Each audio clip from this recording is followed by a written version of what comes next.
자, 공부 시작합시다. 좀 오래간만이네요. 일주일 만에 하는 것 같습니다. 지난 한 주간 동안은 이런저런 준비할 일들이 있어서 강독을 못했습니다.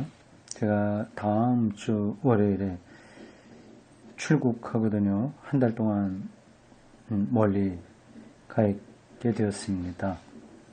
지금 토요일, 지금 녹음 시작하는 게 토요일 9월 17일이죠. 추석 연휴와 또 주말이 겹쳐지는 그런 때인데 17일 오후 2시 25분입니다. 오늘 우리가 33강 강독을 합니다. 제가 보기에 33, 34, 4강까지만 하면 다 끝나지 않을까 싶어요. 그래서 오늘 제가 가능한 대로 두 강을 연속하겠어요.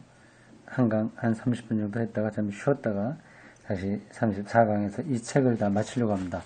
그리고 산뜻한 마음으로 독일 다녀오겠습니다. 비가 계속 오네요. 어젯밤부터 계속 옵니다.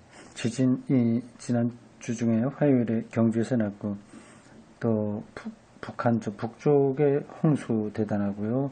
중국 대만 대단하고 지금도 태풍이 올라오고 있다고 하죠.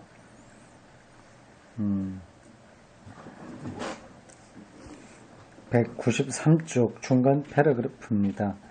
이 전체 제 4장의 제목이 미래의 도래로서의 현상 이렇게 되어 있습니다. 이 주제 제목이 말하려고 하는 것은 분명해요. 미래가 여기 지금 온다고 하는 것으로서 우리가 현상을 경험한다고 하는 겁니다. 지금 우리 앞에 일어나는 모든 것들을 다 현상이라고 하는 거거든요. 사람이 태어나서 늙고 병들고 죽고 하는 것도 다 생명 현상입니다. 삼라만상이 다 이 현상인 거죠. 우주, 지진, 화산, 전체가 다 현상입니다. 근데 이거를 미래가 여기에 오는 거다. 지금 여기 오는 거다. 그렇게 파네메르크가 설명합니다. 그 미래의 주인이 하나님이니까 하나님이 오는 거죠. 그거를 헬라 철학과 그리고 현상학 이런 것들을 근거로 해서 설명하고 있습니다. 이게 다른 철학이나 현상학 이런 데에서 말하는 것은 이렇게 온전하지 못하다. 서로가 약점들을 다 가지고 있다. 그렇게 하면서 종말론적인 기독교 신앙이 그것의 대답이다. 말하려고 합니다. 자, 193쪽 중간 패러그래프 번호로 3번 되어 있습니다. 히랍 철학의 발생기에서 보면 하인리히 바르트가 현대 철학자예요. 물론 돌아가셨겠죠. 이 파넨베르크하고 동시대의 사람으로 보입니다. 하인리히 바르트가 현상의 주제를 이미 이오니아의 자연 철학자들의 테마였다고 설명한 것은 옳다. 여기 히랍 철학의 발생 그리고 하인리히 바르트의 주장 그리고 이오니아 자연 철학자 이런 것들이 겸해서 나오고 있어요.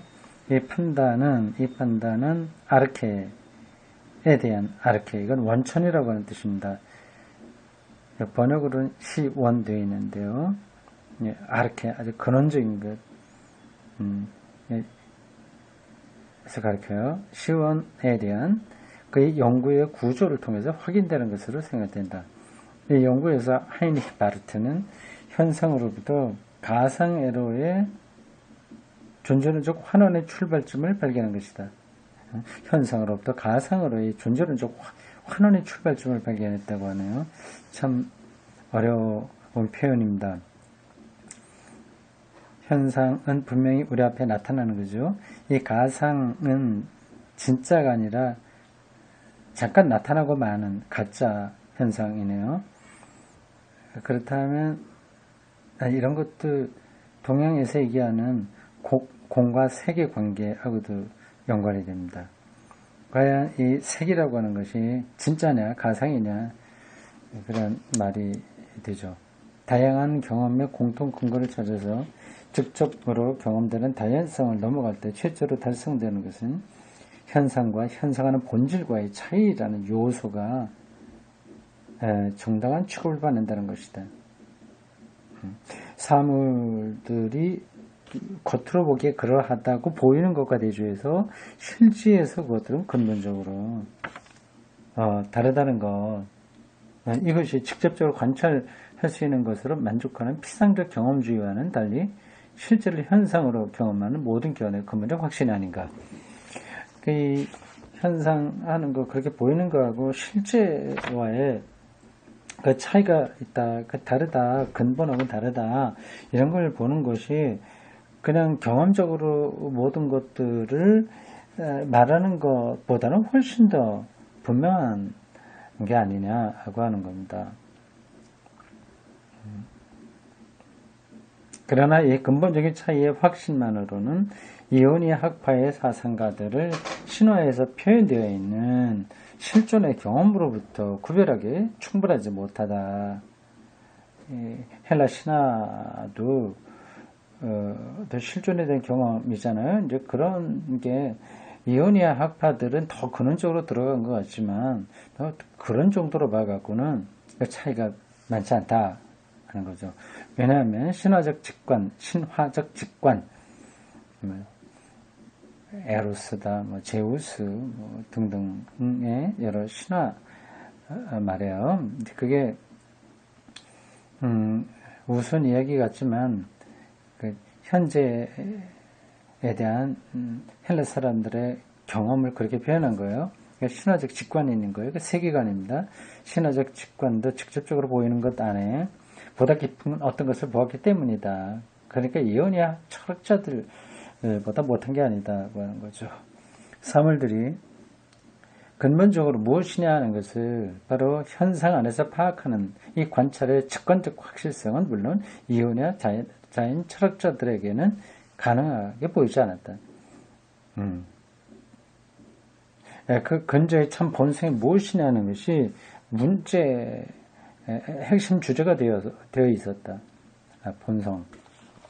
본질, 근원, 아르케, 이게 더 중요했다고 하는 거죠. 여러 가지 상이한 대답들이 추출됐다. 그러나 문제가 된 것이 그러나 이 번역이 그러나 문제적인 것이 됨으로써 말미암은 현상은 이미 그보다 깊은 근저의 투명성을 상실하고 말았다.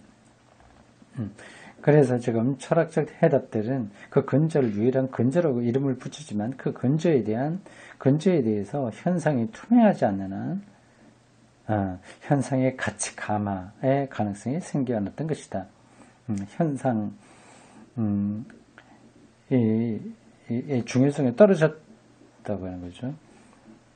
그래서 근저가 항상 거기에 존재하여 왔다고 하는 것이 암암리에 전제되어 있다. 그래서 현상들은 지금 계속해서 그거 두 주제를 붙들고 있는 거예요. 현상은 지금 나타나고 있는 거고 그 안에 더 근원적인 것이 뭐냐 그 관계를 설명하고 있습니다. 근데 그 관계에 대한 설명의 차이에 따라서 각각 학파가 나뉘는 거죠. 아니, 기독교를 비롯해 유대교, 이 성서로 근거해서 본 그 전통에 의하면 하나님의 근거죠. 하나님이 모든 것의 기본이죠. 그리고 이 세상은 피조된 거고요. 그래서 현상들은 만약 그것들이 기만적인 가상이 아니라고 한다면, 이 현상이 분명하게 나타난 거라고 한다면 참으로 자기들을 통해서 자기들 안에 현존하는 그 근저를 들여다보도록 관찰자를 자유롭게 해야 할 것이다. 반성적 방법으로 비춰보는 반성적 방법으로 근저의 현재적 소유성을 주장한 최초의 사람은 파르메니데스였다. 근저, 아르케, 그 근저의 현재적 소유성. 그게 현재 어떻게든지 나타나 있다고 하는 소유성은 그 주어져 있다고 하는 겁니다. 그러니까 우리 인간들은 다 소유적 존재예요. 게게베나이트. 거기 들어와 있는 겁니다. 세상에 들어와 있는 겁니다. 파르메니데스였다. 그에 의하면 이다, 자인, 영어로 이다는 있다 혹은 이다는 절대적으로 자기 동일적이고 무제약적으로 현재적인 것으로서 존재하는 모든 것에 공통되고 동일된 요소로서의 그 시원의 기능이 주어져 있다. 존재가 그렇다는 거예요. 이다는 절대적으로 자기 동일적이고 자기 동일성 아이덴티티라고 할 수 있을까요? 동일성 자기가 분열되지 않는 것을 가리키죠. 자기 동일적이고 하나이며 또한 그러한 것으로서 현재적이기 때문에 다양하고 가변적인 만물은 기만적인 가상이 된다. 하나님은 동일하시지만 세상은 변한다. 그런 식으로 이해하시면 됩니다. 그러나 순전한 가상으로서의 현재에 같이 감화하는 근저와 순전한 가상회로의 현상에 같이 감화는 이 세상에 있는 5만 가지 변화하는 것들은 정말 실제가 아니가 가상이라고 보는 거예요. 그래서 그렇게 같이 감화하는 것은 근저와 그것이 거기에 나타나는 현상과의 차이에서 결과하는 것이 아니고 현상들이 이미 근본적으로 그러한 것, 즉 그것들의 본질을 더 이상 보여주지 못하는 상황에서 결과하는 것이다. 유일한 참 존재가 근저에 이미 현자에 있을 때 그때에만 근저와 차이를 가지는 현상들이 기만적인 은폐로 생각될 수 있는 것이다. 복잡하네요. 그냥 넘어가겠습니다. 그러므로 파르메니데스에게서 현상을 이해하는 데서 미래가 아무 역할도 하지 못한다. 미래가 아무 역할도 하지 못한다. 과거에만 머물게 되는 거죠. 미래는 우리가 플라톤에게서 만나는 현상에 관한 고전 철학의 제2의 원천과도 다른 것이다. 플라톤적 이데아는 다 이해는 안 돼. 좀 재밌습니다. 헬라 철학의 대가들이 말하는 것을 예수의 임박한 하나님 나라 선포가 극복했다고 하는 거 아니겠습니까? 예수는 철학자는 아닌데, 근데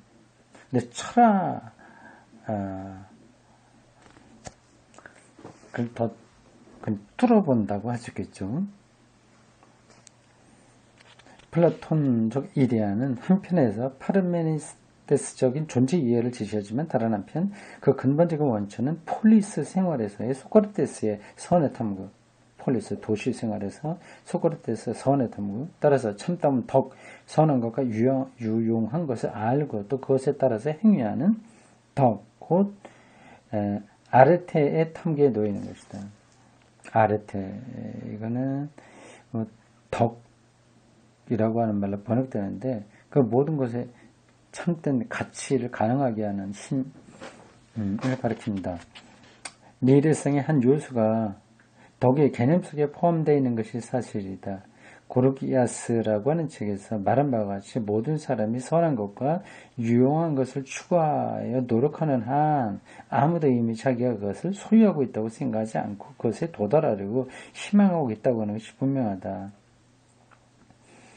이미 선하고 유용한 것을 다 궁극적으로 완성했다면 더 이상 추구할 필요가 없는 거잖아요. 그러니까 도사들도 계속해서 그걸 가지고 가잖아요. 향해서 가고 있지 않습니까? 그러니까 완성했다고 하는 사람은 하나도 없어요. 그리하여 추구되는 것으로서의 선의 본질에는 미래적인 어떤 것이 있다. 그것은 국가론이라는 책에서 저 유명한 플라톤의 표현에 의해서도 확인된다. 즉 거기서 선은 실존하는 것을 초월하는 것으로 생각되고 있다. 물론 거기서는 선의 초월은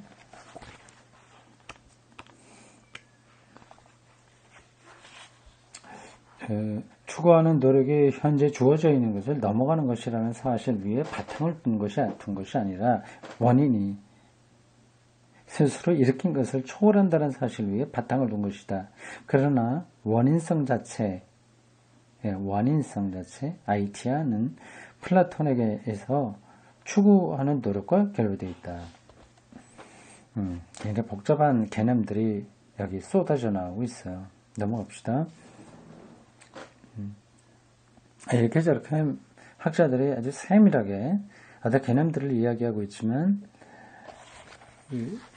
미래의 우위성, 이거는 임박한 하나님 나라를 선포한 예수에게 있다는 것을 파넨베르크는 말하려고 합니다. 이제 우리가 율리우스 스텐젤로 더불어 플라톤의 이데아를 문제되고 있는 사물의 선과 덕의 완전한 형태로 이해한다면 그 이데아와 현상과의 관계에 관한 플라톤의 이해는 소크라테스적 배경으로부터 온 것이지만 미래와의 관계를 포함하겠다. 플라톤은 조금 당시 헬라 철학자들하고의 차이를 보이네요. 미래와의 관계를 보고 있는 거죠. 그리고 이것은 보이는 사물들이 단지 어떤 종류의 미래에 대해서 가지는 관계가 아니라 그 물건들의 본질적 미래, 즉 그것들의 선에 대해서 가지는 관계인 것이다. 선의 이데아는 아마도 엄밀한 의미에서 이데아들의 이데아로 이해될 수 있다. 요약해서 다시 말하면 선의 이데아는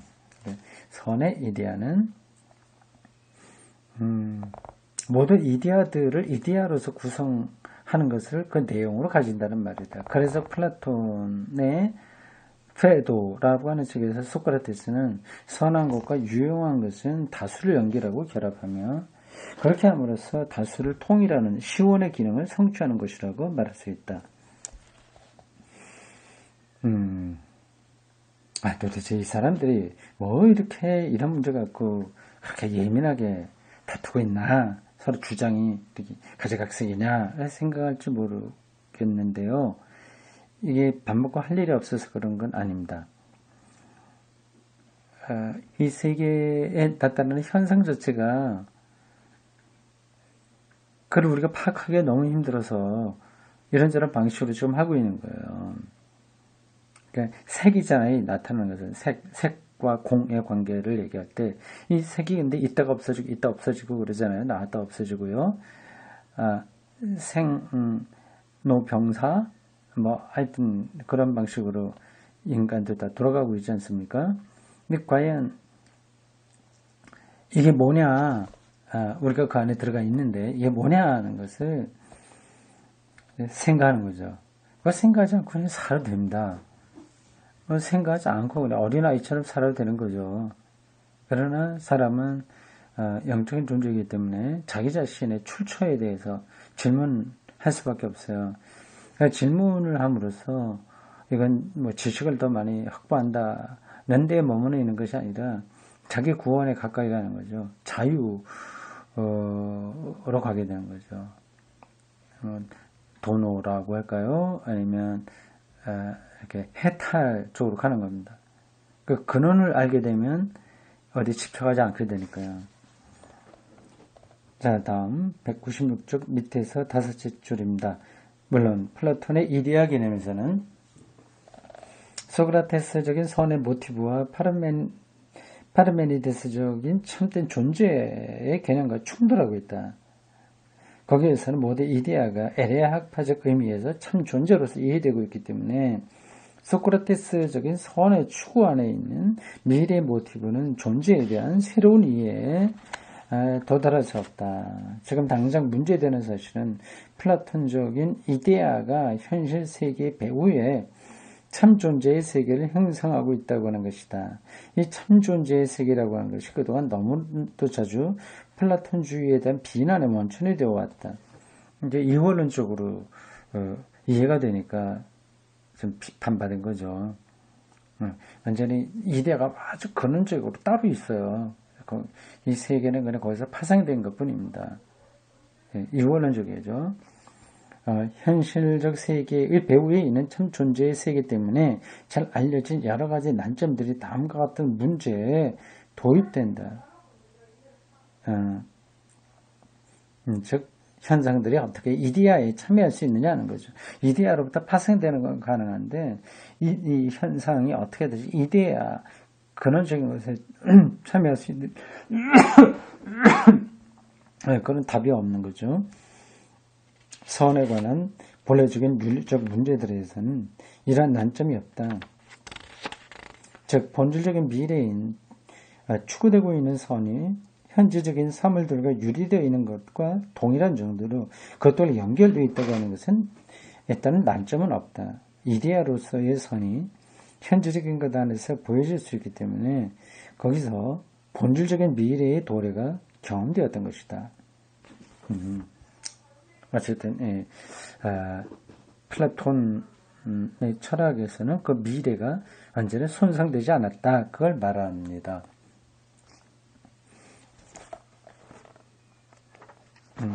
다른 많은 문제들에서도 마찬가지로 우리들의 문제에서도 아리스토텔레스의 사상은 어느 정도 소크라테스적인 사상 형태의 부흥인 것처럼 보인다. 아리스토텔레스의 에이도스와 텔루스의 결합으로 에이도스 아주 근원적인 것을 가리켜요. 이거도요. 형상, 진리와 형상이라고 하면 형상에 속하죠. 플라톤의 이데아에 속하고요. 에이도스와 텔루스의 목표입니다. 이 결합으로 소크라테스적인 선의 추구는 이 새로운 존재론적 형식을 발견한다. 한 사물의 본질과 그 에이도스는 그 운동, 적어도 자연적이고 강제되지 않은 운동의 목표다. 그래서 아직도 도달되지 못한 목표가 예견적인 방식으로 엔텔레키로서 움직여지는 자 안에서 현존한다. 엔텔레키, 이것도 전문 용어인데, 이게, 잘 기억이 잘 안 나네요. 영이라는 뜻일까? 정신이라고 하는 뜻일까요? 사유? 이런 걸까? 하여튼, 대충 그런 정도입니다. 그리고 목표의 이러한 내주가, 선을 이루어 가려고 하는 목표가 있잖아요. 내주가 목표를 향한 운동을 일으킨다. 아리스토텔레스에게서 이것은 분명히 선에 대한 소크라테스적 물음과 연결되어 있다. 그는 피직스, 자연, 물리학, 일본에서 이렇게 말하고 있다. 피직스라고 하는 그 이름이 벌써 아리스토텔레스 예측에 나오네요. 그래서 우리 학설에 따르면 한편에 심적이고 선하고 소망스러운 어떤 것이 있고 다른 한편에 그 반대의 것 결핍, 무형식성이 있으며 그 중간에 생리적인 것으로 선을 추구하는 어떤 것이 있다. 그렇게 말했군요. 그러나 아리스토텔레스의 이와 같은 운동 분석의 미래주의는 두 가지 사상에 의해서 중성화되었다. 첫째 것은 후기 플라톤에 의해서 생각된 자기 운동 사상이다. 이 학설에 따르면 엔텔레키는 아직도 도달하지 못한 목표의 예견이 아니라 이미 현존하는 맹아로서 거기로부터 목표가 자기를 전개하는 것이다. 엔텔레키, 이거 잠깐 인터넷에서 찾아볼 테니까 좀 기다려 보십시오. 이게 몇 번 반복되니까 정확하게 이 개념을 좀 확인해야 되겠습니다. 엔텔레키.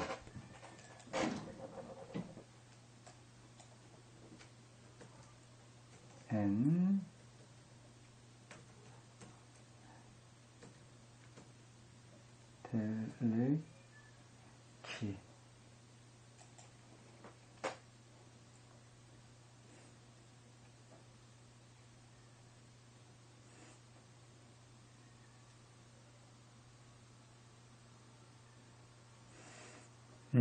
영혼, 영혼이라고 하는 뜻으로 보면 되겠네요. 엔텔레키. 라이프니츠도 그런 말을 했고,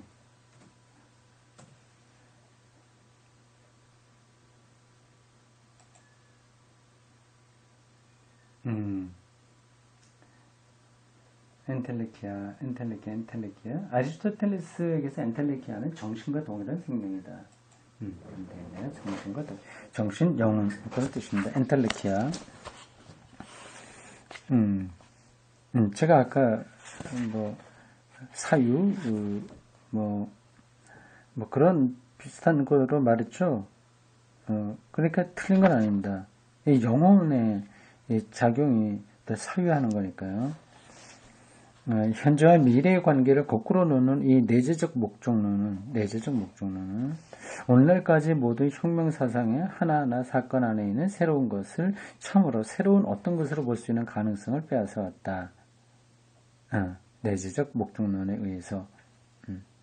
아리스토텔레스 자신에게서 한층 더 결정적인 것은 이 형이상학에서 표현된 사상으로서 운동을 일으키기 위해서는 운동의 목표가 이미 어디엔가 존재하지 안 된다는 사상이다. 그러나 말이에요. 운동이 이미 다른 어떤 곳에서 현실화되어 있는 것 외에 다른 아무것도 가져오지 못한다면 아무 새로운 것도 생겨나지 않을 것이다. 또한 아리스토텔레스에게서 형상의 세계는 진리와 형상의 관계에서 나오는 형상입니다. 형상의 세계는 무시간적, 다시 말해서 무제한적 현재다. 그래야 아리스토텔레스에게서 이 에레아가 아니라 에레아입니다. 에레아 학파의 존재 이해가 다시 한번 우세하게 되었다. 여기에서 개별적인 것과 우연적인 것을 낮추어 보는 아리스토텔레스의 격화 행위가 나왔다. 개별적인 것과 우연적인 것은 미래로부터 오는 것으로 보여주지 않고 단지 비본질적인 것으로 부정적인 것으로 보여줬다. 잘못 봤단 말이죠. 중세기 기독교 아리스토텔레스주의가 여기서 재평가되는데 그이는 기독교의 창조교리가 새로운 것의 발생을 하나님의 하시는 일로 보기 때문이다. 여기서 사건의 우연성은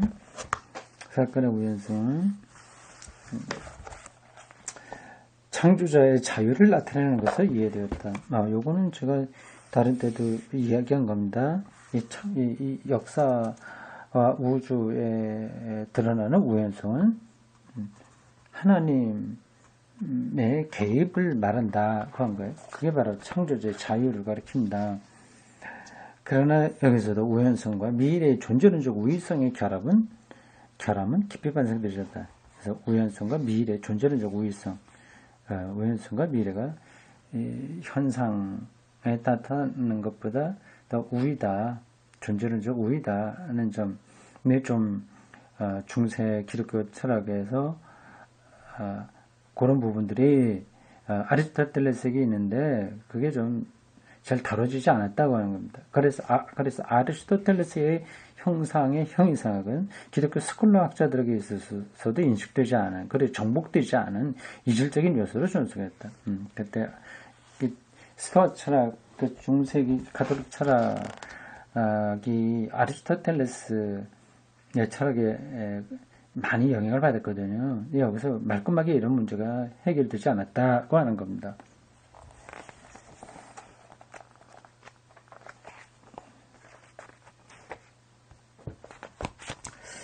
자, 여기까지 하겠습니다.